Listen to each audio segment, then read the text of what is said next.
4 PM news network में दोस्तों आपका स्वागत है। मैं हूं आपके साथ राशिद ज़हीर। बारिशें हुई, हर बार पोल खुल जाती है। मैं सेंट्रल विस्टा की बात नहीं कर रहा हूं, खाली मैं मुंबई की बात भी कर रहा हूं। और केरल में जहां लैंडस्लाइडिंग की वजह से कई लोगों के मारे जाने की खबर है, वहां सबसे बड़ी खबर ये बनी हुई है कि जो नया संसद बनाया गया था उसके अंदर से पानी टपकने लगा है। वाकई इसमें कोई दो राय नहीं है कि ये चिंता का विषय है। अभी अभी तो बना है, इंतज़ामात क्यों नहीं हुए। चलिए, टपकने लगा, वो पता चला बाहर भी पानी आ गया। लोगों ने इसको तरह तरह की बातें करनी शुरू कर दी। आपने कई सारी चीज़ें देख ली हैं। कोई मोदी जी को किसी पानी में डालता हुआ तैरता हुआ नज़र दिखा रहा है, मतलब मीम्स भी बनने लगते हैं। लेकिन क्या असल बात की तरफ भी हम आएंगे।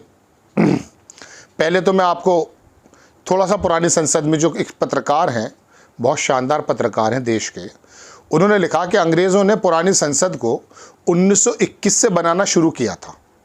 बनने के बाद 100 साल गुजर चुके, कभी पानी नहीं टपका।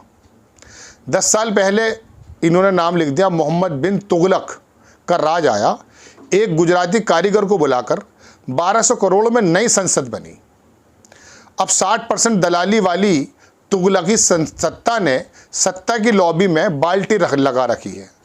आज इस मुद्दे पर स्थगन प्रस्ताव का नोटिस दिया गया है। बस अब दिल्ली को दौलताबाद ले जाना बाकी है। कटाक्ष इनका अपना। लेकिन मैंने सोचा ये कि इसके बारे में थोड़ा पता तो करूं, ये बनाई किसने थी संसद। पता चला गुजराती कनेक्शन है। मेरा माथा ठनका, बिहार का पुल हो या उज्जैन की मूर्तियाँ या बनारस के अंदर तट पर गुजराती स्टीमर। देखिए, मैं बहुत जिम्मेदारी से बात कर रहा हूँ। देश में सारे होनहार इंजीनियर्स, सिर्फ मोरबी का पुल टूटने वाले गुजरात में सारे इंजीनियर वहीं रहते हैं, या कोई ख़ास वजह है। बनारस में अभी पिछले दिनों एक नौका वाला बैठा हुआ था तट पर, घाट के ऊपर। काम कैसा चल रहा है, पत्रकार ने पूछा। उसने कहा, साहब ये गुजराती स्टीमर देख रहे हो, काम तो सब ये ले गए। वहाँ गुजरात के लोगों ने स्टीमर चला दिए। थोड़ा सा पैसा कमा लेते होंगे वो बेचारे घाट से। लेकिन फिर मुझे उज्जैन याद आया। एक तूफान आया उज्जैन में और वो जो मूर्तियाँ बनाई गई थी वो सब औंधे मुँह गिर गई। पता चला अच्छी क्वालिटी नहीं थी। थोड़ी देर के बाद पता चला ये तो गुजराती कंपनी का काम था, अंदर से खोखली थी।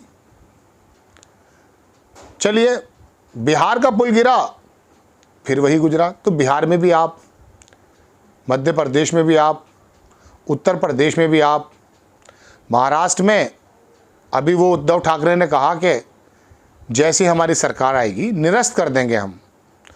वो जो बहुत बड़ी एक वहाँ पर झोपड़पट्टी है, डॉन्ड्री बोलते हैं, क्या बोलते हैं एग्जैक्टली, मुझे जहन से निकल रहा है नाम, उसका भी ठेका अडानी साहब को मिल गया। तो तमाम चीज़ें अडानी को, गुजरातियों को मिल रही हैं। अब इसी में मुझे लगा फिर कि अब ये जो संसद बनाई गई है इसके बारे में आपको नाम बताने ज़रूरी हैं। पत्रकार ने लिखा कि बात सिर्फ इतनी सी है कि संसद की छत टपक रही है या मोदी का सेंट्रल विस्टा पानी पानी है। देखिए, एक शब्द में एक कहानी है। बात इससे भी गहरी है।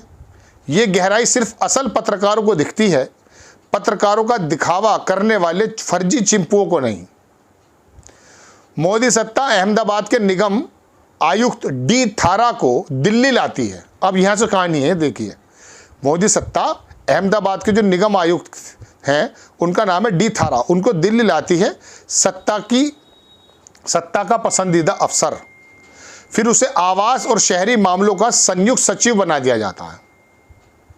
आवास और शहरी मामलों का संयुक्त सचिव बना दिया जाता है। फिर सेंट्रल विस्टा का प्रोजेक्ट का हर हिस्सा गुजराती कारीगर बिमल पटेल को मिलता है। दो नाम याद रखिए, डी थारा और बिमल पटेल को मिल जाता है सेंट्रल विस्टा का हर एक प्रोजेक्ट का हिस्सा।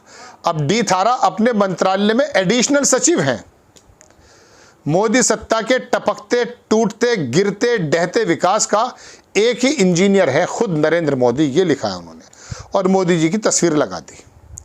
बहुत सारे लोगों ने जाने क्या क्या लिख दिया है, उसको तो मैं बताऊंगा नहीं। एक साहब ने एक वीडियो लगा दी है कि आज दफ्तर के घर के रास्ते से महामानव दिल्ली डूब चुकी है। एक खबर है स्विमिंग पूल की खबर पर चर्चा करती दिल्ली की गोदी मीडिया। संसद से थोड़ी दूर ये प्रेस क्लब का नज़ारा है, देख सकते हैं यहाँ भी पानी भर गया। चलिए बारिश तो बारिश है साहब, लेकिन सबसे बड़ा सीन ये है कि ऊपर से तो टपक गया पानी। लेकिन ये नई संसद में पहले यूपी विधानसभा और अब भारत की संसद, पहली फुहारें बैरी थी, अब बारिशों पर इल्ज़ाम है।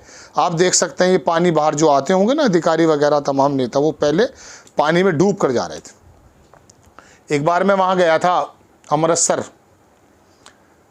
तो वहाँ पर जो स्वर्ण मंदिर है तो वहाँ पे भी मैं गया, मैं कहा आना चाहिए जाना चाहिए। तो वहाँ जब मैं गया तो वहाँ जूते उतारने का प्रावधान है, पैदल नंगे पैर जाएंगे आप। अब जब वहाँ पर जूते उतार के रख दिया, टोकन मिल गया, अंदर जब गए तो बहुत लंबी गैलरी, इतने थोड़ा थोड़ा पैरों से इतना गट्टों तक पानी था, उसमें आप चलते चले जाइए ताकि आपके पैर धुल जाएं, फिर आप स्वर्ण मंदिर के असल प्रांगण में प्रवेश करेंगे। बहुत अच्छी बात लगी। लेकिन यहाँ तो संसद के अंदर भी जूते सहित पहले पानी में, और पानी कौन सा होगा आपको मालूम है, नाले का है, नालियों का है, गंदा है, अच्छा है, हम नहीं जानते।